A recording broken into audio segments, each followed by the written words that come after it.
jääma pead siia hetkeks peatuma, sa vaata, kus sinetamas silmapiir, seal ongi see kuulus neer.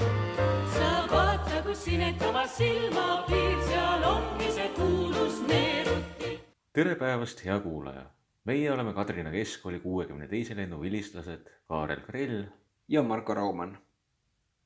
Sel suvel möödub 15 aastat ajast, mille me lõpetasime mõlemad lasteaia. Nagu ma aru saan, Kaarel, siis sina käisid mitte Kadrinas, vaid Hulja lasteaias. Mis üldse su kõige eredamad mälestused on? No ütleme niimoodi, et jah, ma käisin hästi pikalt Hulja lasteaias, aga ma käisin ka ühe aasta Kadrinas.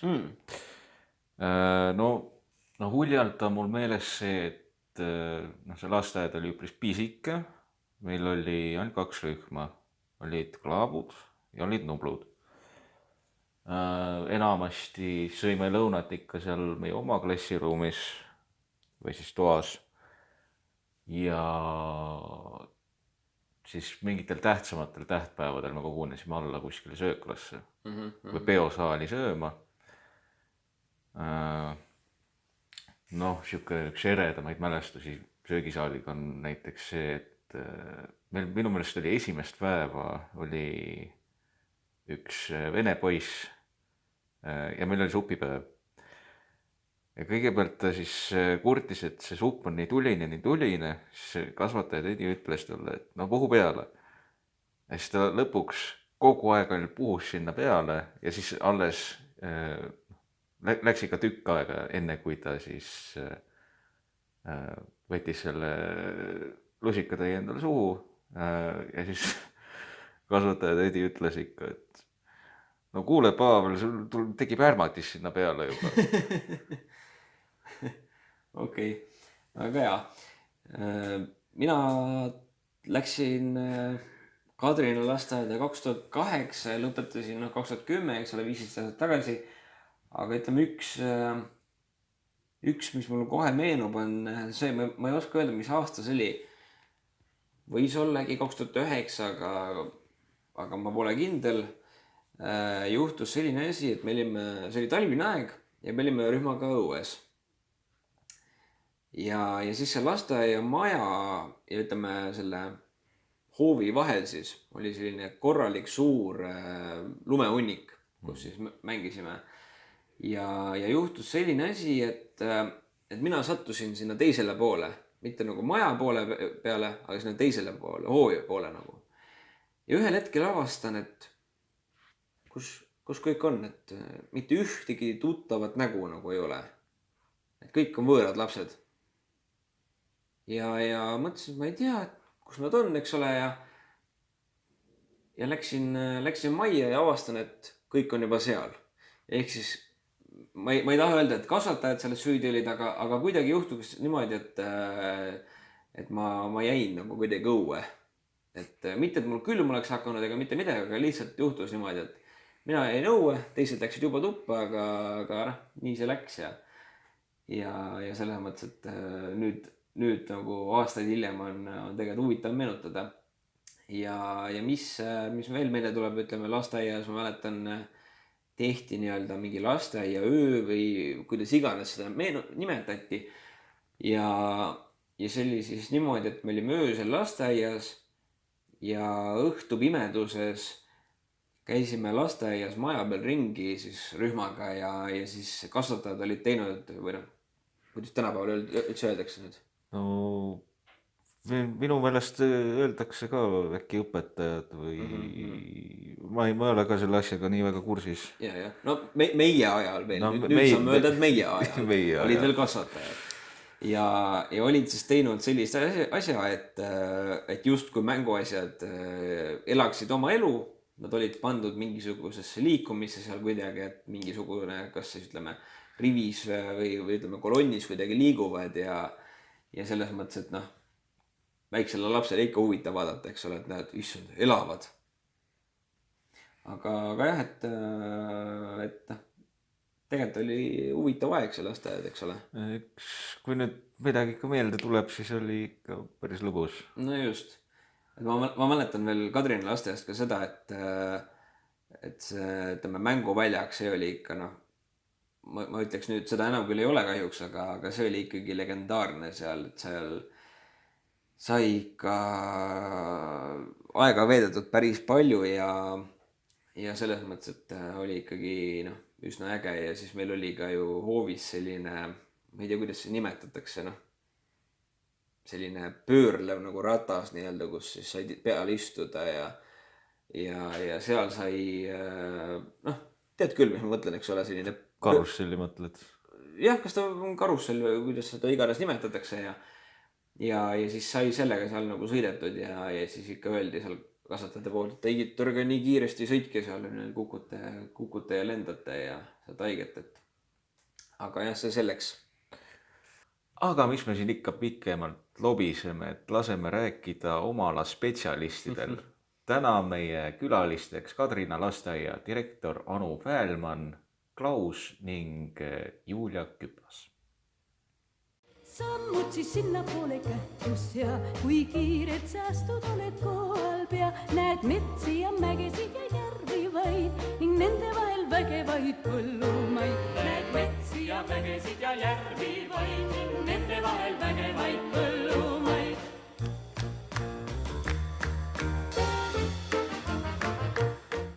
Tere! Tere! Ma alustaksin sellega esmalt, et 1. juunil 1945 alustas Kadrina algkooli ruumides tööd Kadrina lastesõim ja kui sügisel õppetöö siis koolis jätkus, tuli lastesõimul kolida seltsimaja teisele korrusele, kus siis oldi vaid ühe talve, sest teise korruse kasutamine oli väga tülikas, see kitsas trepp siin ja kõik. Aga ma ütleksin, et see on vägagi sümboolne olla täna just siin Rahvamaja teisel korrusel, kus siis ka kunagi lastesõim tegutses. Ja ma pean ausalt ütlema, et kui see 45-46 aasta periood, selle kohta ma ei oska täpselt öelda, palju siin lapsi oli, aga 48. aastal oli lasteaias 25 last. Ja minul jääb kuidagi fantaasiast puudu, kuidas siia 25 õpilast ära mahtus. Et kas siis ainult see ruum või koridor veel või kuidas, et ei oska öelda? Ei oska, aga kui seda ruumi suurust vaadata, siis 25 last mahuks siia ilusti ära. Selge. Nii, aga alustame siis Julia Küpasega. Nagu ma aru saan, siis te olete lasteaia ajalooga väga hästi kursis. Kuidas te kirjeldaksite seda perioodi, kui lasteaed korterites tegutses? Kui me korteritesse läksime, see oli selline aeg, et Eesti taas iseseisvus. Ja tegelikult oli Kadrina tärklis ja siiruküpi kombinaat andis meile sooja, nende katlamajas sai lasteaed sooja. Aga kuna igal pool olid raskused, me pidime kõik kohanema ju uue süsteemiga ja siis me enam sooja lasteaeda ei saanud. Ka lapsi jäi vähemaks, kuna töökohti jäi vähemaks üldse riigis.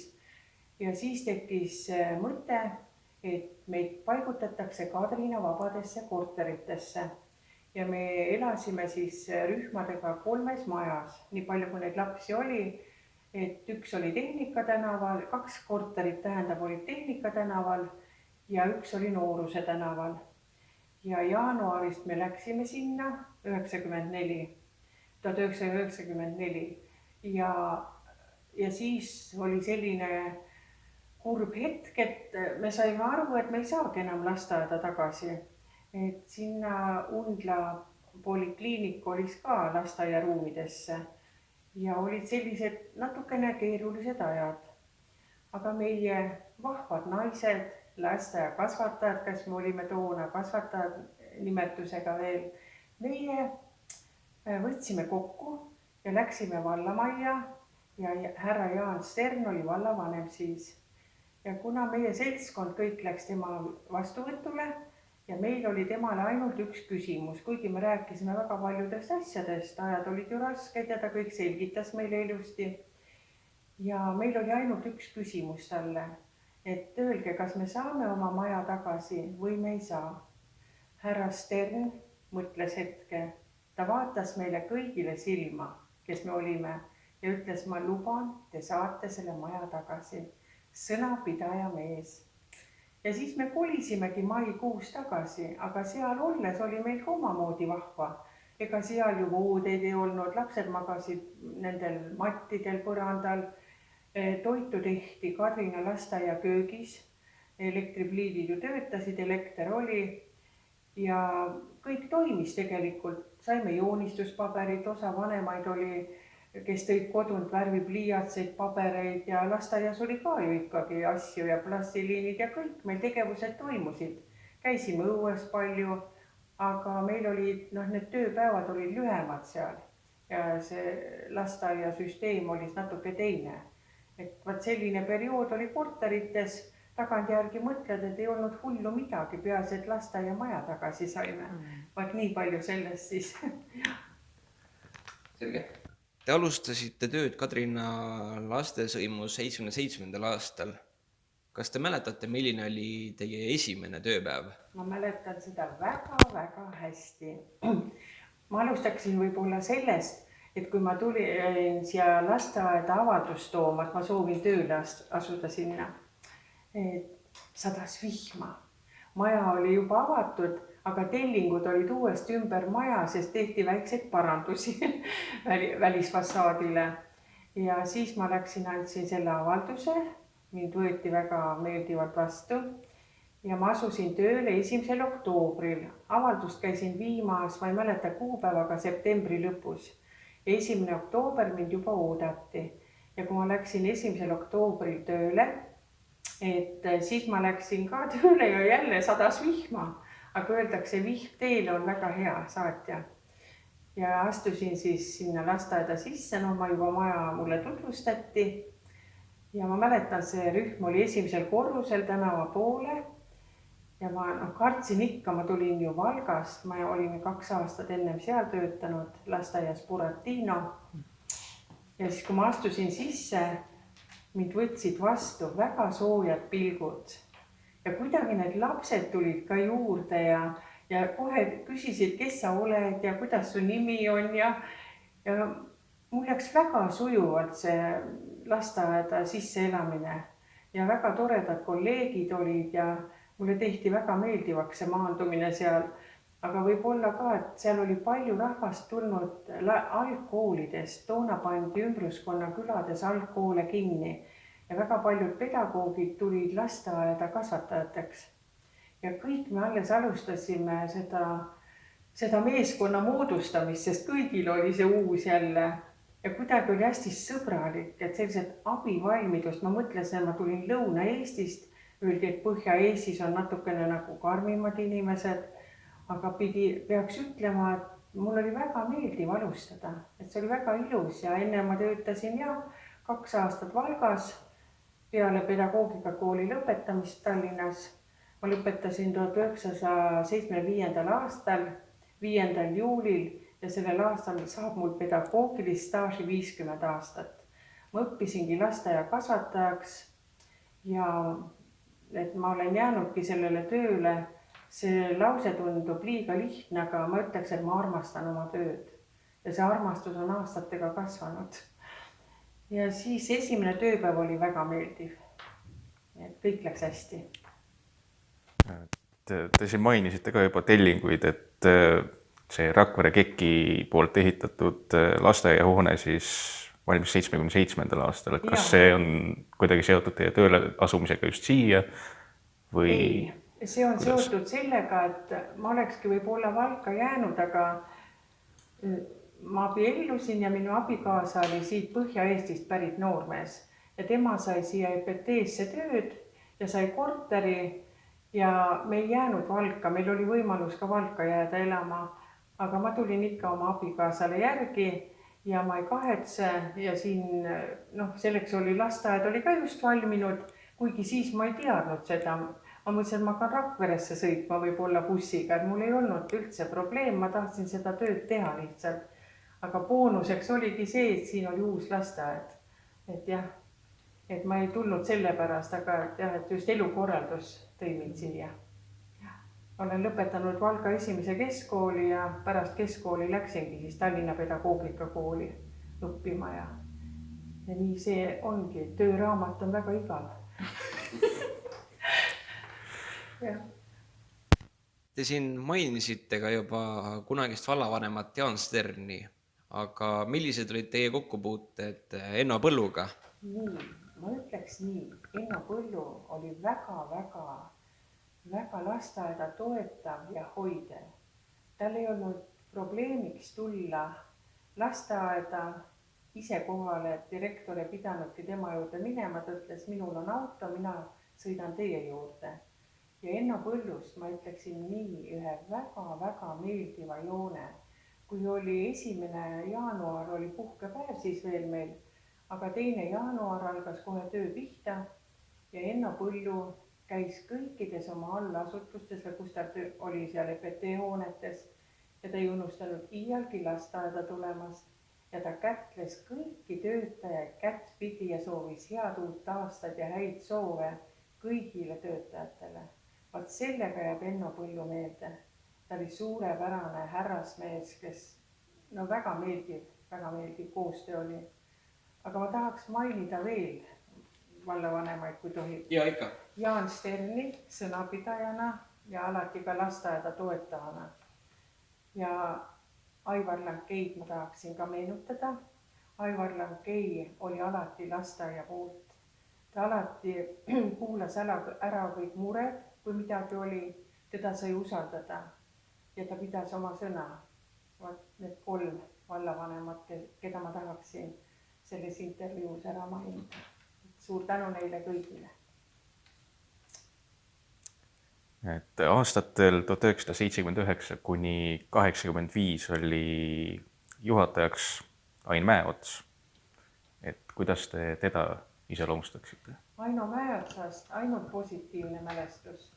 Tal oli selline eriline oskus hoida kollektiivi nii koos, et intriigi ei tekkinudki. Ja ta oli kuidagi, ta väga hoidis oma töötajad ja kaitses oma töötajaid. Ja kui mingi probleem oligi kellelgi, ikka lapsevanematega võib ju tekkida, siis Aino Mäeots kaitses alati, aga pärast ta kutsus selle töötaja enda juurde, et ma ei sooviks enam selliseid asju ja probleeme. Ja nii siis lahendatigi need väga meeldivalt. Ta oli majanduses väga tugev. Ta organiseeris lasteaeda kohe kõik uhked kaardinad, tellis Tallinna sealt kohe spetsiaalsest kohast.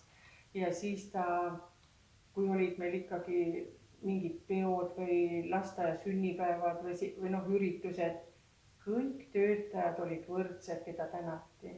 Kas tänukirjaga või siis, kui oli ikkagi väike preemiaraha, siis oli kõigile. Vaat see mulle kuidagi jääb meelde ja teda meenutati hiljem ka. Just sellisena, et ta oli väga õiglane. Aga samas oli, nagu öeldakse, heas mõttes kord majas, et keegi ei tahtnud tema usaldust kuritarvitada. Ja me olime väga pühendunud temale. Aga kui ma tohiks, ma mainiks veel 2 juhatajat. Peale Aino Mäeotsa tuli juhatajaks meile Evelin Tiiter. Evelin Tiiter oli Tallinna Pedagoogika Instituudis, tuli meile tööle metoodikuna, nüüdseks on selle nimetus siis õppejuht. Ja kui Aino Mäeots ära läks nüüd, ta läks Ida-Virumaale õpetajaks ja loobus sellest juhi kohast ja siis sai Evelin Tiiter meile direktoriks või juhatajaks. Ma ei mäletagi, kas siis oli direktor või juhataja. Ja Evelin Tiiter tõi meile uut värsket tuult tegelikult lasteaeda. Ta oli ise väga loominguline inimene, hästi loov ja ta andis meile loomingulist vabadust. Et meil oli väga mõnus ja lahe olla koos temaga. Me tegime üritusi, siis seda lasteaiasaali hakati kujundama. Tehti sellest lasteaiasaalis tehti remont ja sellest tehti lossisaal. Sellest ajast on pilte ka säilinud. Maaliti, siis oli meil tööl Aivar Rist, kes oli väga hea kunstikäega ja tema maalis kõik lossi uksed saali seinale, selline tunne, et uks tõesti avaneb. Saali lagi toodi allapoole, tehti kõik siukene muster, kardinad, Evelin isiklikult ju organiseeris kõik satsidega lossikardinad ja meil oli selline väga glamuurne saal siis tolle aja kohta, et kõik tulid vaatama seda. Ja Evelin oli ka väga meeldiv, temaga sai alati rääkida. Ta kuulas sind ära, tal olid alati sinu jaoks mingi lohutav sõna ja oli väga meeldiv. Aga Evelin ka tahtis edasi areneda ja ta läks edasi õppima ja lasteaed jäi jälle ilma juhita. Ja kolmas juht, keda ma tahaksin ka väga tänada, kes oli väga-väga meeldiv, oli Veera Kirs. Veera Kirs oli selline juhataja. Ta käis iga hommik kõik rühmad läbi ja vestles inimestega, et kuidas teil läheb. Aga olukord oli selles mõttes kontrolli all, et majandusjuhataja nii kaua oli seal telefonide juures, et kui keegi helistab või otsib, siis ta teadis, et direktor oli hommikusel ringil rühmades.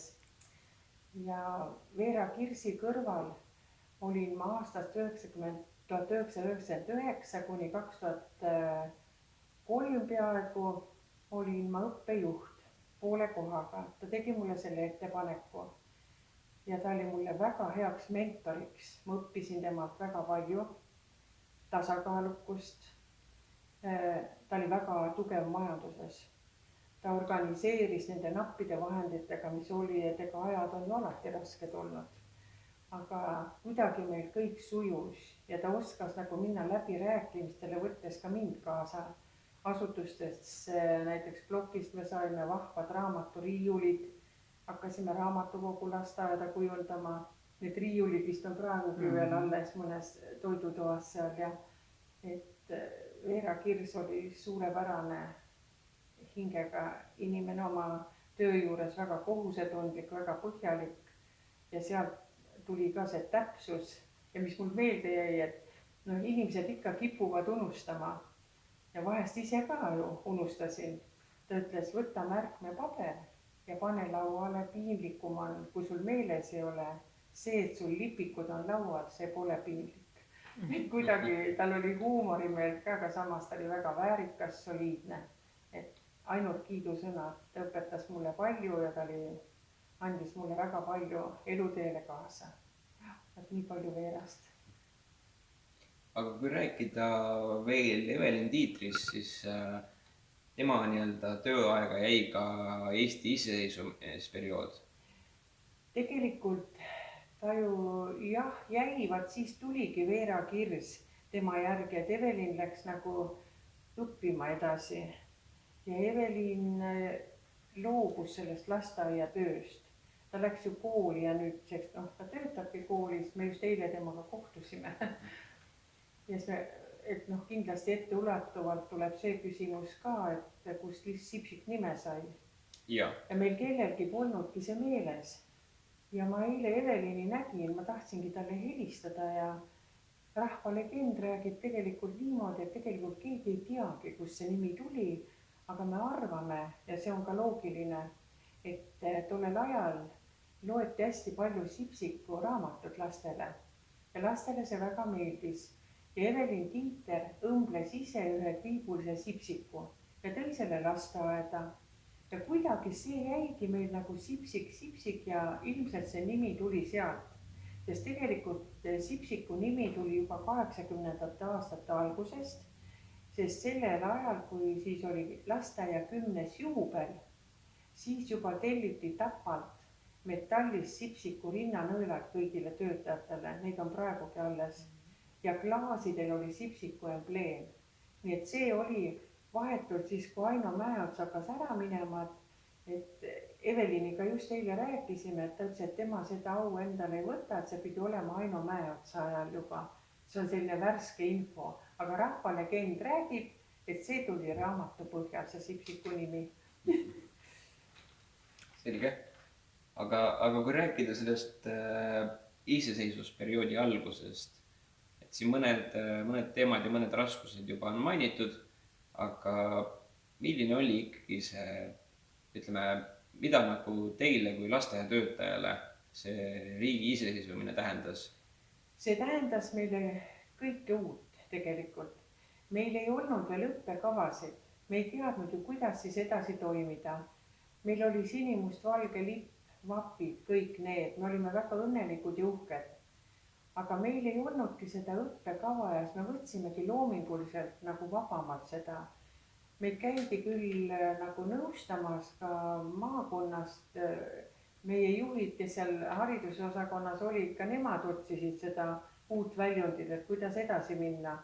Aga siis meile anti ka selles mõttes vabadus, et me hakkasime ise nagu seda õppekava koostama ja läksime selle vana kava järgi, jätsime ära need tolle aja mingid tärminid. Põhimõte tegelikult on ju alati nii, et iga uus on natuke unustatud vana.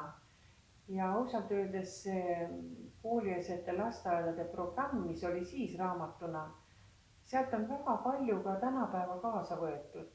Ma ei mõtle poliitilist teksti, aga seal on need ainekavad ja seda on ka mainitud, kui on tehtud uusi õppekavasid, et seal on taga nendel lehtedel mainitud ka, kust on algmaterjale võetud. Et seal on täpselt aastaajad, kõik kirjandus, kõik, et tolle aja kohta. Et tegelikult see oligi raske, et me ei teadnud, mis suunas me tööle hakkame siis, kuidas.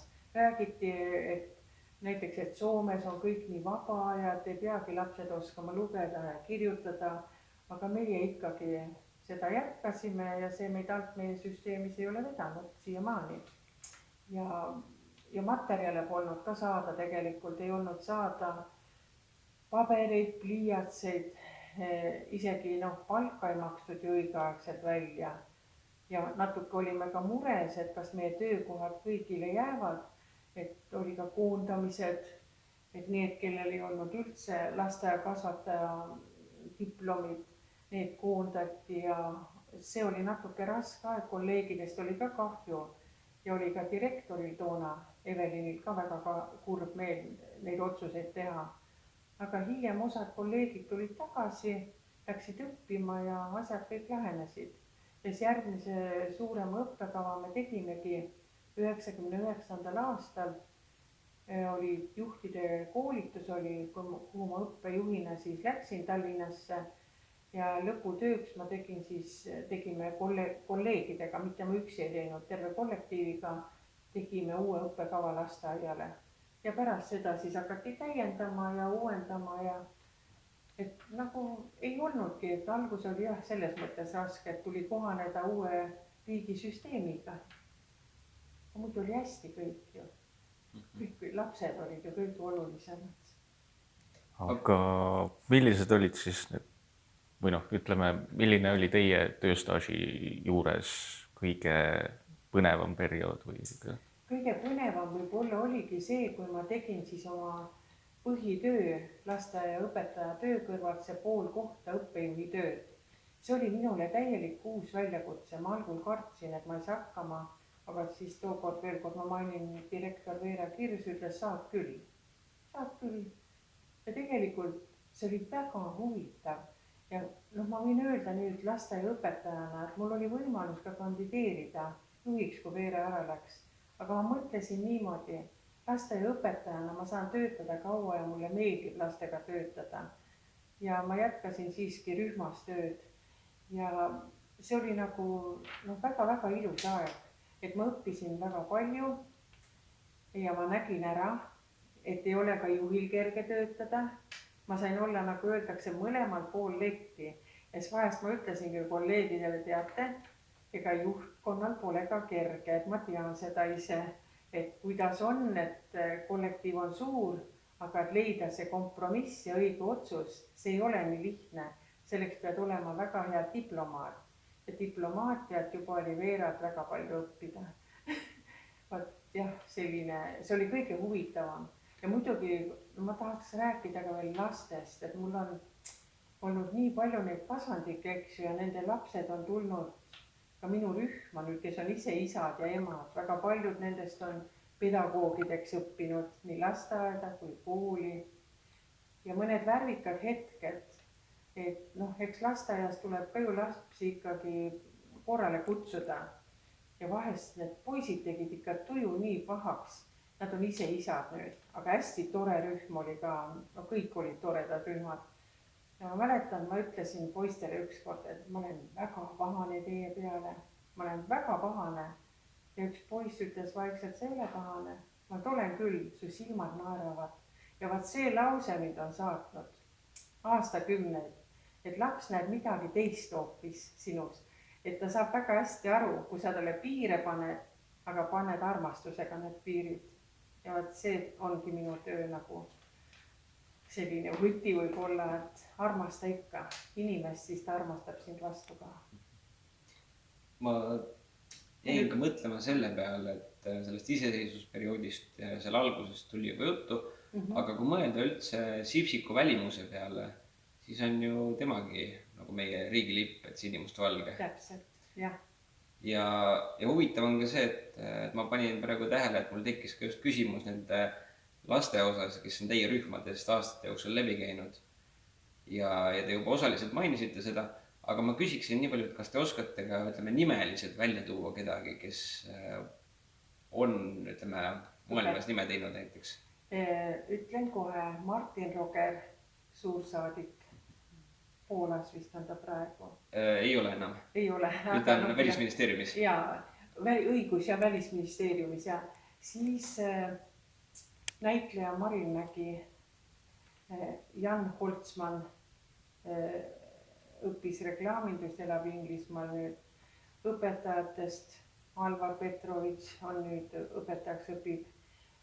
Lasteaias töötab mul mitmeid kasvandikke. Marja-Liisa Pruul on assistent ühes rühmas, siis Monika Jätla, nüüdseks on ta teine nimi, on õpetaja Tallinnas ja neid on veel väga-väga palju. Aga ma ei teinud seda tööd üksi, ma räägin selle kohaga kohe ära, et vaat täna ongi see õige hetk, millal ma saan öelda suure tänu oma armsale paarilisele, kes enam ei tööta lasteaias, kellega me 26 aastat töötasime tiimina ja need lennud, kelle me koolidele saatsime, olid väga kokkuhoidvad, sest me ise ka hoidsime hästi kokku ja tema nimi on Maret Otti. Et vaat teda ma tänan, ta oli minu parim tiimikaaslane ja me tegime suurepärast tööd koos. Sain selle ära. Väga hästi. Aga kui rääkida teie karjäärist veel, et millised olid kõige keerulisemad ajad, kas see oligi siis iseseisvuse aeg või see oligi see jah, siis kui kõik see lasteaed nagu pidi korteritesse minema ja oli selline teadmatus, et mis meist üldse saab, et kuna kogu aeg räägiti, et lasteaed pannakse kinni, raha ei ole, lapsi ei ole, kuigi lapsi on ju kogu aeg ja raha ka leidub ikkagi, aga see oligi kõige keerulisem. Et ma ei oskagi, mul ei olegi nagu väga raskeid aegu olnud. Ma lihtsalt unustan halba, ütleme. Et ilusat on ikka rohkem.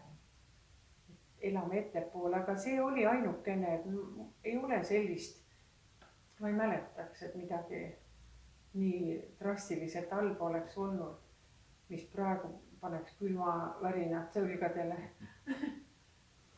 Selge. Ja küsiksin teilt veel sellise küsimus, et kuidas te näete lasteaia tulevikku? Oi, sellest ma võiks rääkida pikalt, aga kuidas mina näen?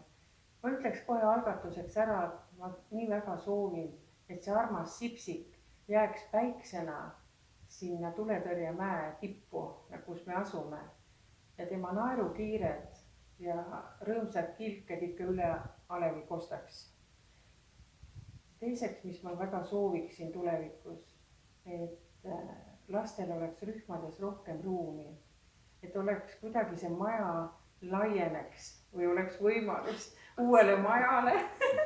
et kuna ma näen seda aastakümneid ja lapsed tahavad ja eriti tänapäeval hästi oma privaatala ja eralduda, aga selleks on ruumi vähe, et ka riigiisad võtaks seda kuulda, et kuigi iga päev ei ole võib-olla kohal nii palju lapsi, kui on haiguste periood, aga ega nad ju rühma nimekirjast kuhugi ära ei lähe.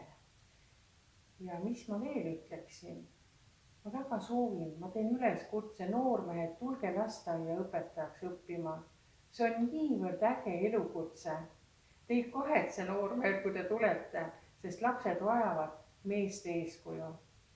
Ma praeguses töös näen ka, kuidas poistel oleks vaja praegu 6-7-aastastel juba sellist mehelikku sõna, sest ma võin seda öelda, mul on praktiline kogemus. Ma unustasin mainida oma ühe väga toreda paarilise veel, Raido Parve. Me töötasime Raido Parvega 4 aastat ja tema oli ka minu kasvandik. Ja me sattusime ühte tiimi temaga ja Raido oli väga hea õpetaja paariline minule ja ma ütleksin seda, et kui palju ta ikkagi aitas poiste nagu, ta oli eeskujuks poistele ja meil rühmas valitses harmoonia nii tüdrukute kui poiste vahel. Vaat selleks ma ütlen, et oleks rohkem meesõpetajad, et ei tasu karta, kus siis siin need sookvoodid on, et lasteaias võiks olla ka ikka. Vaat sellised on minu soovid ja tuleviku nägemused, sest tulevik on ju alati selline lai mõiste, aga loodame, et kõik läheb hästi ja lasteaed oli on ja jääb kestma Kadrinasse. See on minu soov. Aga liigume siis nüüd Anu Fäälmann-Klausi juurde. Et ma siin vaatan, et 1999. aastal alustasite tööd Sillamäe ainsas eestikeelses lasteaias. Et kuidas oli sealne keskkond? Sellel ajal, jah. Sellel ajal. Ja, et ma tegelikult läksin Sillamäele kohe peale Rakvere pedagoogikooli lõppu ja see oli 95. aastal. Et see oli ka selline iseseisvusaja värske aeg, et mu vanemad olid selle pärast väga mures. Aga mu vanaisa ütles mulle, et mine Sillamäele muidugi, et seal on väga haritud inimesed. Et kui see oli ju vanasti kinnine linn ja sinna toodi keemikuid, insenere, selliseid teadlasi, et ta oli selline haritud inimeste piirkond. Ja tõesti see kogemus, mis ma sain töötades vene keele keskkonnas, küll Eesti lasteaias, aga meil eestikeelseid lapsi oli väga vähe. Selle eest olid suurepärased kolleegid, kes kõik rääkisid eesti keelt, aga lapsed olid jah, enamus venekeelseid. Et mis oli hämmastav minu jaoks oli see, et nende laste vanaisad ja vanaemad olid eestlased, aga nad ei näinud motivatsiooni või nad ei näinud põhjust, miks oma lastest kasvatada eestlasi, vaid need lapsed olid koduse keelega venelased ja siis nad oma lapsi juba vastupidi tahtsid panna eesti lasteaeda, et nad saaksid õppida eesti keelest. Ja see kõik oli ju tegelikult 30 aastat tagasi.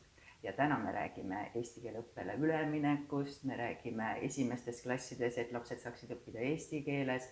Et mul on nagu nii kahju, et see 30 aastat on kuidagi maha visatud aeg olnud. Et väga paljud räägivad sellest täna, et kuhu need teemad ja mured on nagu nii pikaks venima jäänud. Et tegelikult see oli huvitav aeg, see oli suurepärane kogemus alguseks ja 99 kandideerisin ma lasteaia juhiks Sillamäel. Meil oli väike eestikeelne lasteaed, 4-rühmaline ja see oli ka, ma olin siis 24-aastane ja ühel koolitusel, kus tutvustati meile statistikat lasteaiajuhtide vanusest, siis kuni 24 aastat oli üks juht. Siis kõik keerasid sellel koolitusel pea minu poole, ma ütlesin, et jah, tundub nii, et olin nagu ainuke ja kõige noorem. Eks see hull ettevõtmine oli, et kui mul oleks olnud paar aastat rohkem vanust, siis ma kindlasti ei oleks seda teed läinud. Aga selle kogemuse eest olen ma hästi tänulik. Aga kui tulla nüüd Kadrina lasteaia juurde, siis siin töötate te alates 2003. aastast, kui te alustasite siis tööd liikumisõpetajana. Just. Ja siis aastaks jagati õppealajuhataja töökohustused teie, Julia Küpase ja Maia Mäe vahel. Et milline oli siinne keskkond võrreldes Sillamäega? Keskkond oli kindlasti hoopis teissugune. Esiteks, kui me räägime lastega tööst, siis juba see, et sa lähed oma tegevust läbi viima, lähed oma liikumistundi läbi viima ja sa saad rääkida eesti keeles nii, et sa ei pea seda ilmestama piltide, grimasside, kehakeele ja kõigi muuga ja lapsed saavad sinust aru ja on suga kaasas, et see oli hoopis teissugune kogemus. Kui me nüüd räägime sellest õppealajuhatajaks saamise osast, et Anne Känd oli tollel ajal õppejuht, aga kui meil direktor Tiiu Kerm liikus edasi, siis Anne jäi direktori kohusetäitjaks. Ja me ei hakanud kohe, ei tulnud konkurssit õppejuhiks, vaid ta tegi meile ettepaneku, et kas me oleksime nõus seda täiskohta oli tollel ajal, et seda kohta katma. Ja me jagasime selle töö nii, et Julia oli siis see, kes oli vastutav õppekasvatustöö eest. Tema jälgis õpetajate plaane ja planeeritud õppetegevusi. Mina olin see, kes tegeles sündmuste ja ürituste nagu natukene selline huvijuhi töölaadne, et vastutasin pidude ja kõige muu sellise õppetööst teise poole eest. Ja Maia oli siis meie kujundaja, kes tegi stende, kes aitas peol dekoratsioonidega ja oli see dekoraatori rollis või kujundaja rollis, et visuaalse keskkonna looja. Ja see aeg oli tegelikult, see vist oli ainult üks õppeaasta ja siis tuli juba õppejuhi konkurss, kus Maia Mägi kandideeris ja sai õppejuhiks. Aga see oli väga huvitav. See oli sisseelamiseks selline põnev kogemus, sa said palju inimesi tundma ja see oli põnev aeg. Aga kui tulla hetkeks veel selle Sillamäe perioodi juurde, et kui te 2003 tulite Kadrinasse tagasi, siis milline, ütleme, oli see siis nii-öelda asula vahe Sillamäe ja Kadrina vahel? Et Sillamäe oli pikalt kinnine linn, nüüd viimastel aastatel on ta väga nii-öelda turistimeelseks muutunud, aga milline see toona oli? Tegelikult ongi, see on täpselt kaks eraldi poolt, et kui me räägime linnast ja Kadrinast, siis ma tulin nagu suurest linnast väiksesse asulasse. Aga kui me räägime lasteaiast, et Sillamäe Eesti lasteaiast ja Sipsikust, siis ma tulin väiksest lasteaiast suurde lasteaeda.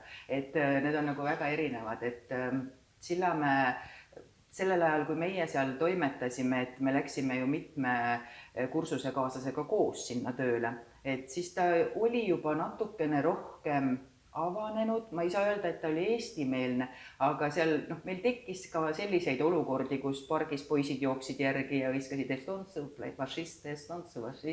või tuli remondimees, koputas uksele, tegid ukse lahti, ütlesid tere tulemast ja tema ütles, mis tere on ju, što tere, мы русские люди, надо здравствуйте говорить, et oli ka nagu selliseid olukordi, aga samas jälle selline vene rahvuse heasüdamlikkus, külalislahkus, see kõik oli olemas. Kui ma tulin Kadrinasse, siis ma olen tegelikult Kadrinas sündinud, siis õppinud küll mujal, et ma tulin nagu tagasi koju või oma juurte juurde. Et hästi palju oli inimesi minu lapsepõlvest, kes teadsid mu vanemaid, mu vanavanemaid, et väga tore oli tagasi tulla. Ja Sipsiku tööaastate algus oli kindlasti see 2003, 2004, ma ise olin värskelt emaks saanud ja kõik uus kodu, uus töökoht, et see oli selline tagasi vaadates väga ilus aeg. Selge. Aga siin Kadrinas tegite te aktiivselt koostööd ka muusikaõpetaja Mariann Kullerkupuga. Ja nagu ma aru saan, siis tänaseks traditsiooniks kujunenud Mihkli laat Kadrinas oli siis just teie initsiatiivil? Marianiga koostööd me tegime küll ja kui meil rühmad moodustavad oma meeskonna, siis muusik ja liikuja moodustasid nagu omaette rühma. Aga Mihkli laada traditsioon, see on nüüd 22 aastat vana.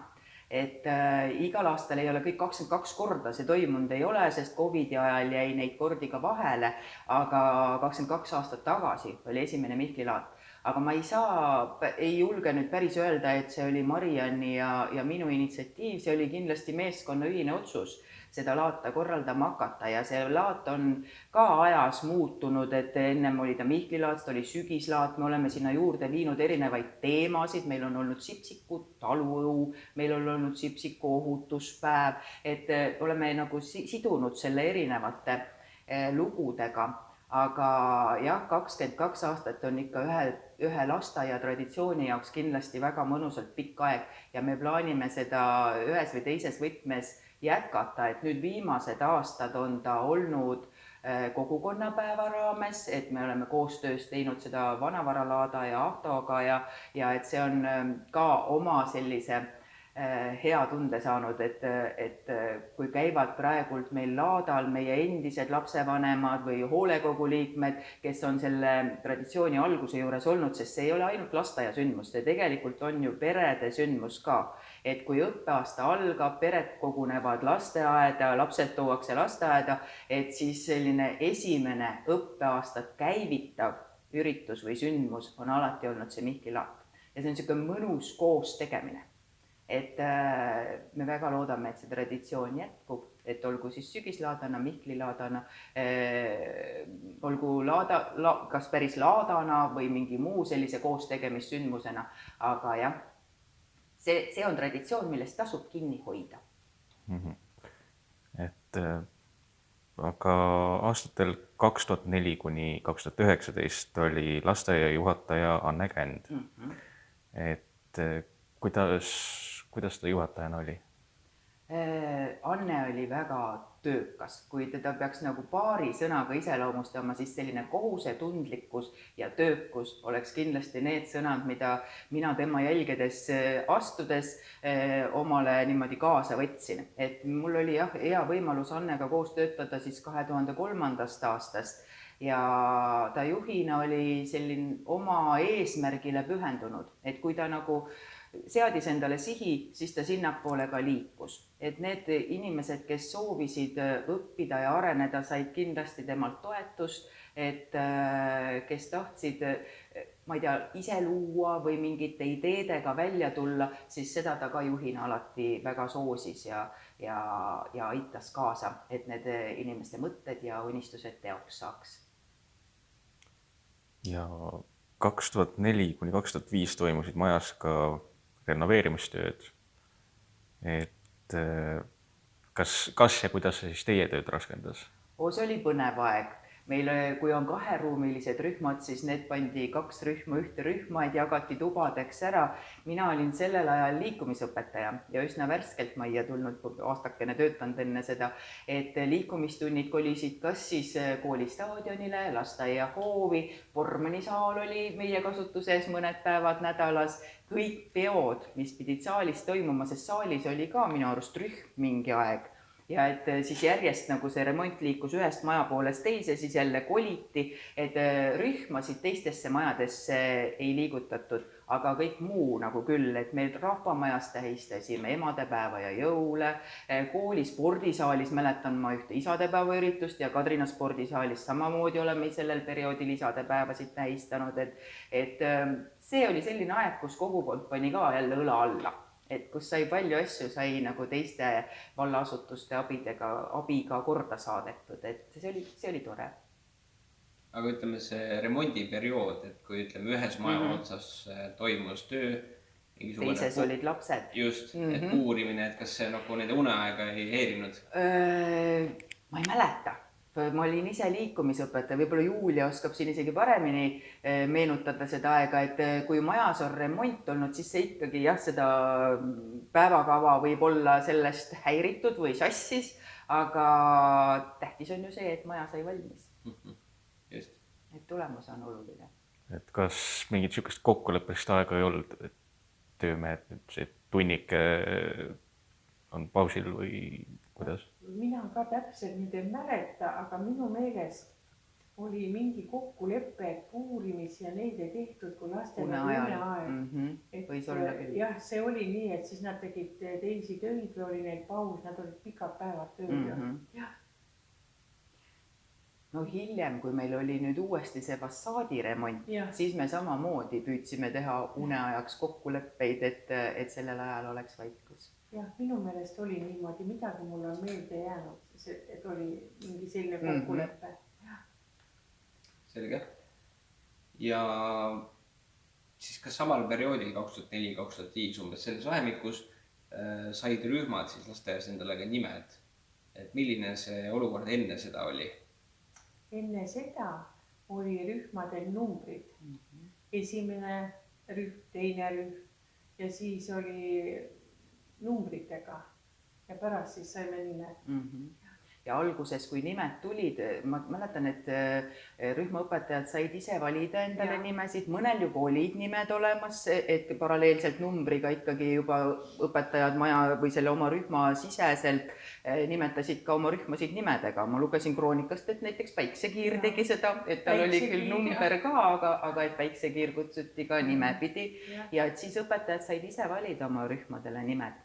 Aga need numbrid jäid ka paralleelselt kasutusse, sest kui köögist väljastati toit, siis toidupotti peale ei pandud nime, vaid oli ikkagi number ja seal olid need käterätikute ja voodipesude jagamised ja kõik see käis ikkagi sellel perioodil veel numbrite kaudu, kuigi ukse peal olid juba nimesildid. Aga täna on jah, see numbrid on ära kadunud, ma arvan, et paljud õpetajad ega õpetajaabid enam ei mäletagi, mis nende rühma number oli, et on jäänud ainult nimed. Aga kus see muutus üldse tekkis, et kus need nimed tekkisid, et ütleme, kas oligi mõni siis õpetaja seal, kes arvas, et number võib-olla ei ole selline lapsele parem? Ma arvan, et see võis umbes nii olla. Ma ei mäleta neid arutelusid, et kuidas see nimede lugu täpselt oli sellel ajal, sealt on ka juba 20 aasta möödas sellest, aga kui ma mõtlen, et kuhu poole liikus meie pedagoogika, siis ma usun küll, et see on lihtsalt lapsesõbralikum, see on meeldivam ütelda, et palun Nublud, tulge teie, palun tähetäpsid, lähme sinna, et mitte, et 3. rühm, liigume 4. rühm staadionile, et nagu see pool, ma usun, et oli ka, mis ajendas neid nimesid kasutama. Sest käidi kogemusi vahetamas ja juba mõnedes lasteaedades olid nimed. Me käisime väga palju ka ikkagi koolitusi oli ja siis oli osades Rakvere lasteaedades olid juba nimed rühmadel ja seal Harjumaal, kus käidi ja siis otsustati. Et oleks tore.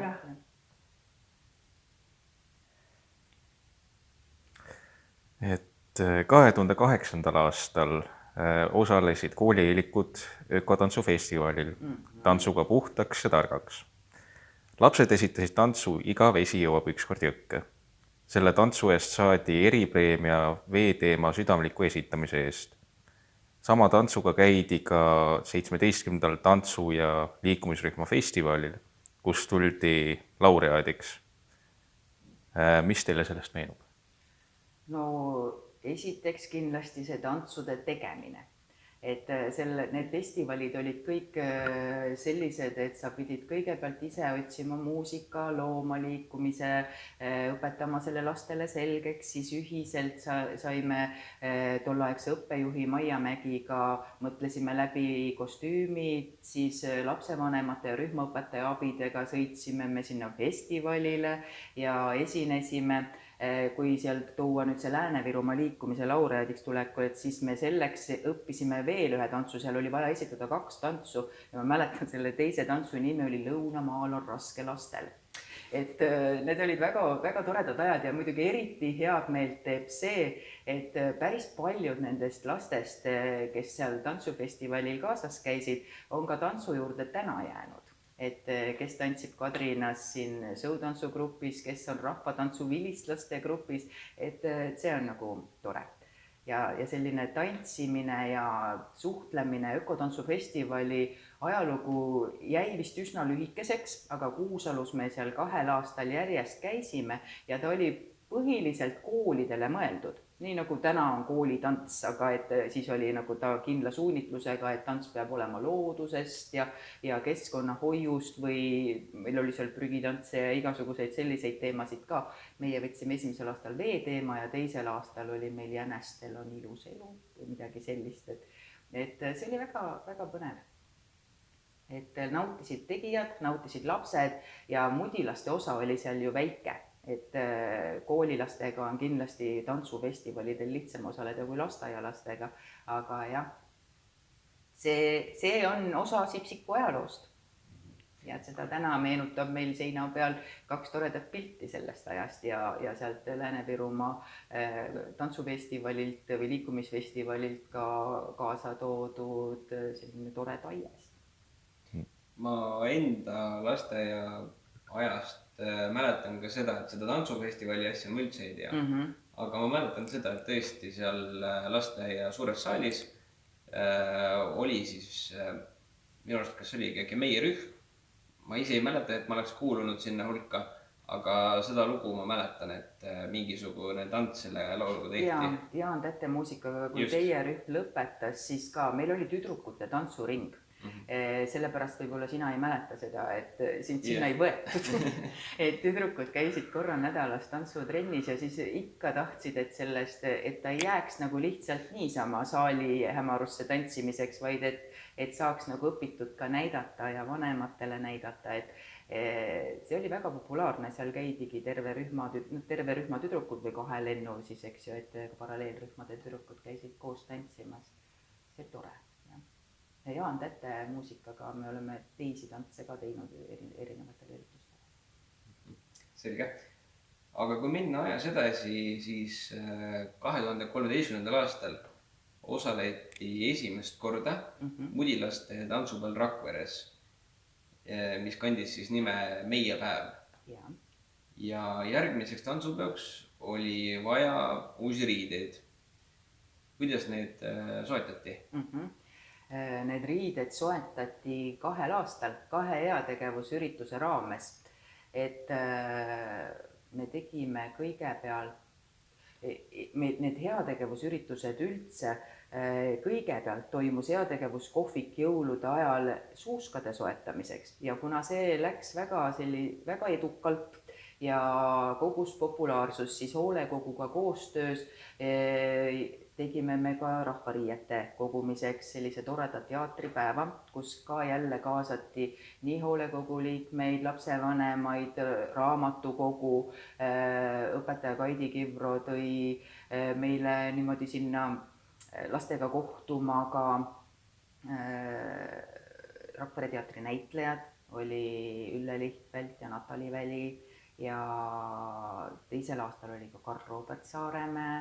Et me ise õpetajatega tegime etenduse ja näitlejad kohtusid lastega ja siis kõik see tulu, mis sellest üritusest tuli, läks rahvariiete soetamiseks ja see 2 aastal, esimesel aastal saime siis tüdrukute rahvariided ja teisel aastal tulid juurde ka poistele püksid ja kikilipsud ja et siis saime poisid ka ilusaks. Aga jah, mudilaste tantsupidu ise ka selle üks eestvedajatest oli Mait Tagu poeg Märt Tagu ja see oli ka väga vahva üritus, et seal ei olnud vaja, üks tants oli vaja endal luua, aga alguse ja lõputants oli juba mudilaste rühmadele loodud, et see tuli lihtsalt selgeks õppida ja koha peal tuli ka selgeks õppida kõikide juhendajate, õpetajate tants ja eksprompt seda siis suurel Haapsalu linnuses esitada, et see oli väga, väga põnev, et nii kahju, et see jäi minu teada 3 peo või 3 suvepeoks, et esimene oli Viimsis, siis teine oli, milles meiegi osalesime, see Meie päev, mida sa mainisid Rakveres ja 3. oligi Haapsalus. Et Haapsalus me olime juba täies varustuses kõik ilusate rahvariietega. Selge. Aga 2 aastat hiljem, siis 2015. aastal toimusid esimesed Sipsiku olümpiamängud. Kust see idee üldse tekkis? No ma mõtlesin selle peale, et kus see idee alguse sai, et see olümpiamängude korraldamine lasteaias, et pigem arvan samamoodi, et ka mõned teised lasteaiad juba läksid seda teed ja me tahtsime ka proovida. Esimene selline 2015 olümpiamängude nime all, see kandis meil ka nime Sportlikult koos peredega. Et see oli, kuna me oleme tervist edendav lasteaed ja liikumisharjumuste kujundamine on ka üks meie prioriteetidest ja eesmärkidest kogu aeg olnud, siis me tegimegi koos peredega, vanemad olid ka meie spordipäeval, tegime sellise vahva sündmuse ja sealt kasvas edasi järgmine ja siis avastasid meid keskkooliõpilased, kellel oli vaja teha uurimustöö, kas siis praktiline või päris uurimuslik ja praktilise töö eelistajad. Meil on 2 gümnasisti olnud või keskkooliõpilast, kes on teinudki selle lasteaedade olümpia. Tänaseks on tast välja kujunenud olümpiamängud kõik juba 2. korda järjest kõikidele Kadrina valla lasteasutustele, et käib ka Vohnia lasteaiarühm, Uljakad nagunii ja siis Kadrina lapsed ja Kadrina ka täismajas, et tulevad ka kõige pisemad sinna koolistaadionile sportima, et meil just oli maikuus olümpiamängud ja läksid väga hästi. ja muidugi meenutamist väärib ka see Sipsiku olümpia, kui me saime kokku jõuluvanadega, sest kunagi peeti Kadrinas jõuluvanade konverentsi ja meie suvise olümpiamängude ajal käisid need jõuluvanad just oma autogramme andmas või kokkuleppeid sõlmimas, et nad tulevad talvel Kadrinasse. Ja siis nad ka lastele näitasid, kuidas peab habemega jooksma ja kuidas saab kaugushüpet kostüümis hüpata ja kõik nii, et meil oli jah, selline meeleolukas jõuluvanadega ühine olümpiamäng ka olnud. Et 2019. aastal alustasite te tööd lasteaia direktorina. Ja millised on olnud teie karjääri kõige keerulisemad või huvitavamad hetked? No, me ei saa sellel perioodil, ütleme, see on nüüd siis 6 aastat tagasi, ei saa üle ega ümber Covidist. Et kindlasti oli üks keerulisem periood, mis on praegult sellel ajal olnud, ongi Covidi kriisiga hakkama saamine. Et see kõik muutis täielikult neid põhimõtteid, mida me siiani olime väärtustanud. Teha koostööd, olla avatud, peredega koostöö, kooliga koostöö, erinevate asutuste vaheline koostöö, et äkki me olime kõik kinni, et mida vähem suhelda, seda parem. Kõndisime maskidega mööda maja, lapsevanemaid tuppa ei lasknud, lapsi võtsime ukselt vastu või siis saatsime õuest koju, et kõik see oli nagu meie jaoks väga võõras. Samamoodi jäid ära kõik lasteaia sündmused ja Covidi esimese kriisi ajal kõik see, kes tohib lasteaeda tulla, kes ei tohi, kui tõsiselt võivad inimesed haigeks jääda, et see oli nagu selline paras väljakutse. Lisaks sellele oli alguses vaja kaardistada kõik lähikontaktsed, nii nagu sul kuskilt rühmast Covid oli, siis sa terve nädalavahetused trükkisid Terviseametile Exceli tabelisse isikukoode, et saata, et kes on lähikontaktsed, kellega järgmistel päevadel ühendust võeti. Et see tagantjärgi tundub isegi juba naljakas, aga sellel hetkel oli see ikkagi päris selline tundmatu olukord ja paras peavalu. Kui veel keerulistest või sellistest põnevatest väljakutsetest rääkida, siis teise näitena tahaksin siin kindlasti tuua meie köögi avamise loo, et kui meie toitlustajaga hankeleping lõppes ja uut toitlustajat ei leitud, siis oli lasteaed valiku ees, et kas termostoit või oma köök.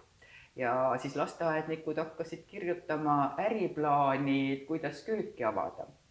Nii et me õppisime toiduhügienist kuni riigihangeteni ja saime nagu päris korraliku, meil oli suur hirm ja me tajusime ka hirmutamist peale, aga ma arvan, et me saime sellega väga kenasti hakkama. Ja et me natukene nagu selle tänase Kadrina keskkooli või ütleme Kadrina valla köögi eelkäijaks ikkagi julgeme ennast pidada.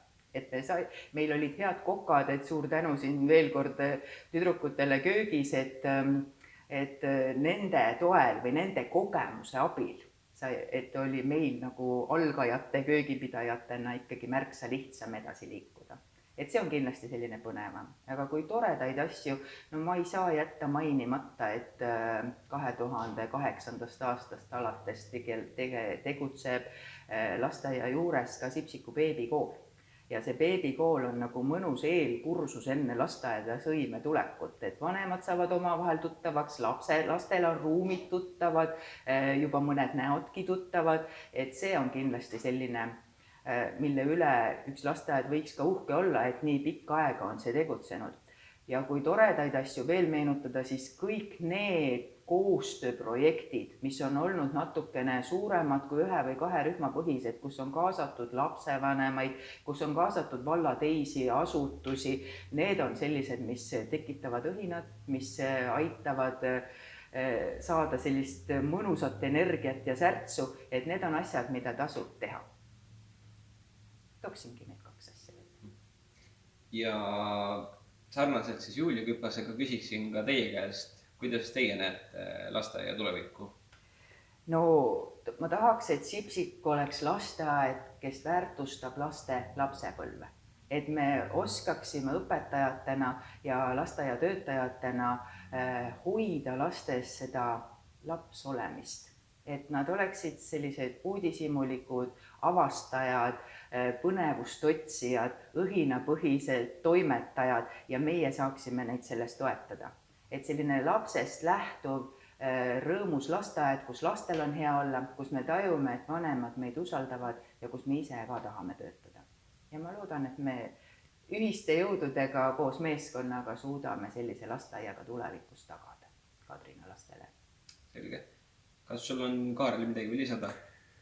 Ei oska küll praegu Selge. midagi küsida. On teil veel midagi soove öelda? Kuna see saade on natukene ka seotud Sipsiku sünnipäevaga, siis tahaks kõigile Sipsiku lasteaiaga seotud nii töötajatele, lastele, peredele soovida head Sipsiku sünnipäeva. Selge. Ja meie poolt siis ka Sipsikule palju õnne. Aitäh!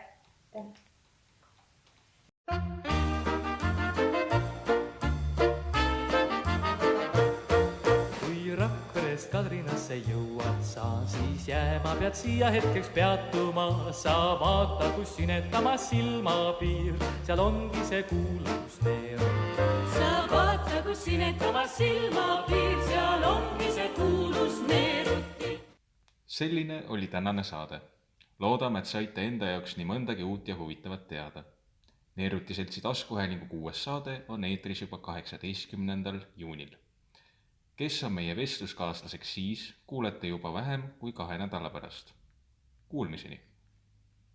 Sammud siis sinna poole kähtus ja kui kiired säästud oled kohal pea, näed metsi ja mägesid ja järvi vaid ning nende vahel vägevaid põllumaid. Näed metsi ja mägesid ja järvi vaid ning nende vahel vägevaid põllumaid.